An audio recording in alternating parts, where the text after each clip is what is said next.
जय राम जी की। मैं डॉक्टर मोनिका शर्मा। आज हम आपके लिए लेकर आए हैं आज का पंचांग और एकादशी से जुड़े हुए कुछ महत्वपूर्ण तथ्य। न्यू अपडेट्स पाने के लिए आप हमारे चैनल को कीजिए सब्सक्राइब और पुण्य लाभ के लिए आज के पंचांग को कीजिए अपने साथियों, अपने मित्रों, अपने रिश्तेदारों के साथ साझा। ईश्वर से हमेशा यही प्रार्थना करो कि हे ईश्वर, मुझे अधिक देने के लिए आप योग्य बनाएं, लेने के लिए नहीं। आइए प्रारंभ करते हैं आज का पंचांग।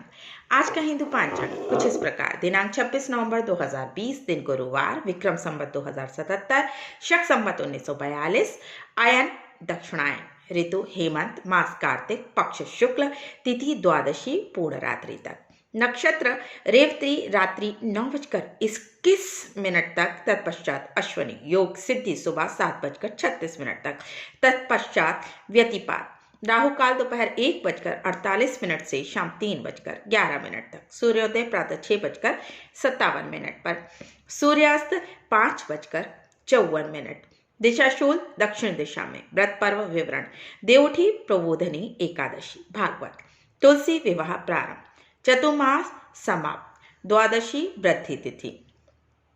आज एकादशी के दिन मंत्र के पाठ से विष्णु सहस्त्र नाम के जप के समान पुण्य लाभ प्राप्त होता है। राम रामेति रामेति रामे रामे मनोरमे, सहस्रनाम तु तुल्यं राम नाम वरानने। इस मंत्र के पाठ से विष्णु सहस्त्र नाम के जप के समान ही पुण्य लाभ प्राप्त होता है। एकादशी को चावल और साबूदाना खाना वर्जित है। एकादशी को शिम्बी सेम न खाएं। जो दोनों पक्षों की एकादशियों को आंवले के रस का प्रयोग कर स्नान करते हैं, उनके पापों का क्षय होता है। हिंदू पंचांग। माह में 2 एकादशियां होती हैं, अर्थात आपको माह में बस 2 बार और वर्ष के 365 दिनों में मात्र 24 बार ही नियम पूर्वक एकादशी व्रत रखना है। हालांकि प्रत्येक तीसरे वर्ष अधिक मास होने से 2 एकादशियां जुड़कर ये कुल 26 हो जाती हैं। पुराणों के अनुसार जो व्यक्ति एकादशी करता रहता है वो जीवन में कभी भी संकटों से नहीं घिरता और उसके जीवन में धन की और समृद्धि की कमी नहीं होती। धन, वैभव और समृद्धि बनी रहती है। एकादशी व्रत करने के 26 फायदे हैं। व्यक्ति निरोगी रहता है, राक्षस, भूत, पिशाच आदि योनि से छुटकारा मिलता है, पापों का नाश हो जाता है, सौभाग्य की प्राप्ति होती है, संकटों से मुक्ति मिलती है, मोक्ष मिलता है, धन और समृद्धि आती है, शांति मिलती है, मोह माया और बंधनों से मुक्ति मिलती है, हर प्रकार के मनोरथ पूर्ण होते हैं, खुशियां आती हैं, सिद्धि प्राप्त होती है, उपद्रव शांत हो जाते हैं, दरिद्रता दूर हो जाती है, खोया हुआ सब कुछ फिर से प्राप्त हो जाता है, पितरों को अधोगति से मुक्ति प्राप्त होती है, भाग्य चक्र तोड़ता है, ऐश्वर्य की प्राप्ति होती है, पुत्र प्राप्ति के संयोग बनते हैं, शत्रुओं का नाश होता है, सभी रोगों का नाश होता है, कीर्ति और प्रसिद्धि मिलती है, वाजपेयी और अश्वमेध यज्ञ का फल मिलता है और हर कार्य में सफलता प्राप्त होती है। आइए अब जानते हैं किस माह में आती है कौन सी एकादशी। चैत्र माह में कामदा और पाप मोचनी एकादशी आती है। कामदा से राक्षस आदि की योनि से छुटकारा मिलता है और ये सर्व कार्य सिद्धि करती है। तो पाप मोचनी एकादशी व्रत से पाप का नाश होता है और संकटों से मुक्ति मिल जाती है। वैशाख में वरुथिनी और मोहिनी एकादशी आती है। वरुथिनी सौभाग्य देने, सब पापों को नष्ट करने वाली और मोक्ष प्रदान करने वाली है, तो मोहिनी एकादशी विवाह, सुख, समृद्धि और शांति प्रदान करती है, साथ ही मोह माया के बंधनों से मुक्त करती है।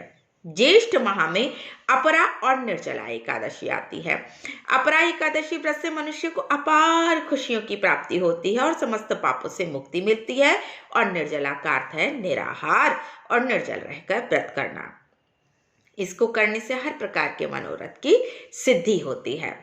आषाढ़ मास में योगिनी और देवशयनी एकादशी आती है। योगिनी एकादशी से समस्त पाप दूर हो जाते हैं और व्यक्ति पारिवारिक सुख पाता है। देवशयनी एकादशी का व्रत करने से सिद्धि प्राप्त होती है। ये व्रत सभी उपद्रवों को शांत कर सुखी बनाता है।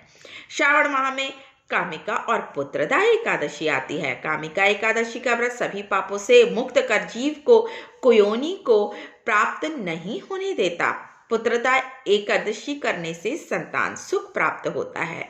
भाद्रपद में अजा और परिवर्तनीय एकादशी आती है। अजा एकादशी से पुत्र पर कोई संकट नहीं आता, दरिद्रता दूर हो जाती है, खोया हुआ सब कुछ पुनः प्राप्त हो जाता है। परिवर्तनीय एकादशी के व्रत से सभी दुख दूर होकर मुक्ति मिलती है। अश्विन माह में इंदिरा एवं पापाकुशा एकादशी आती है। पितरों को अधोगति से मुक्ति देने वाली इंदिरा एकादशी के व्रत से स्वर्ग की प्राप्ति होती है, जबकि पापाकुशा एकादशी सभी पापों से मुक्त कर अपार धन, समृद्धि और सुख देती हैं। कार्तिक में रमा और प्रबोधिनी एकादशी आती है। रमा एकादशी व्रत करने से सभी सुख और ऐश्वर्य की प्राप्ति होती है।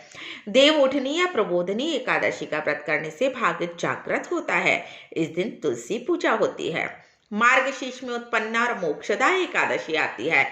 उत्पन्ना एकादशी व्रत करने से 1000 वाजपेयी और अश्वमेध यज्ञ का फल मिलता है। इससे देवता और पितर तृप्त होते हैं।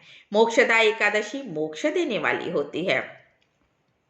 पौष में सफला एवं पुत्रदा एकादशी आती है। सफला एकादशी सफल करने वाली होती है।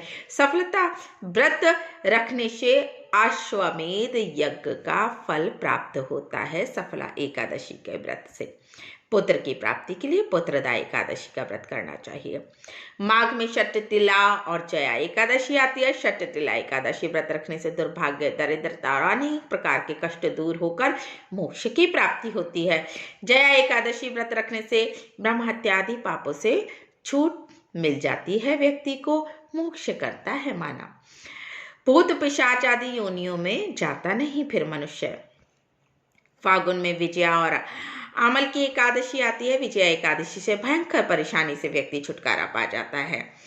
आमल की एकादशी में आंवले का महत्व है। इसे करने से व्यक्ति सभी तरह के रोगों से मुक्त हो जाता है, साथ ही ये हर कार्य में सफल होता है। अधिक मास माह में पद्मिनी, कमल एवं परमा एकादशी आती है। पद्मिनी एकादशी का व्रत सभी तरह की मनोकामनाओं को पूर्ण करता है, साथ ही ये पुत्र, कीर्ति और मोक्ष देने वाला है। परमा एकादशी धन वैभव देती है और पापों का नाश कर उत्तम गति भी प्रदान करने वाली होती है। कार्तिक मास के अंतिम 3 दिन दिलाएं महापुण्य पुंज। कार्तिक मास में सभी दिन अगर कोई स्नान न कर पाए तो त्रयोदशी, चौदस और पूनम, ये 3 दिन सुबह सूर्योदय से पूर्व स्नान कर लेने से पूर्व कार्तिक मास के स्नान के पुण्यों की प्राप्ति होती है। अगर 3 दिन कोई व्यक्ति स्नान कर लेता है नियम के साथ तो पूरे कार्तिक मास के स्नान के समान पुण्य की प्राप्ति होती है। इस दिन में विष्णु सहस्त्रनाम पाठ और गीता का पाठ भी अत्यंत प्रभावशाली और पुण्यदायी है। पद्म पुराण के अनुसार देव प्रबोधिनी एकादशी का व्रत करने से सभी पापों का नाश हो जाता है, पुण्य की वृद्धि होती है, साथ ही मोक्ष की प्राप्ति का भी योग बनता है। मान्यता है कि जो भी व्यक्ति ये व्रत करता है उसे 1000 अश्वमेध तथा 100 राजसूय यज्ञ का फल मिलता है।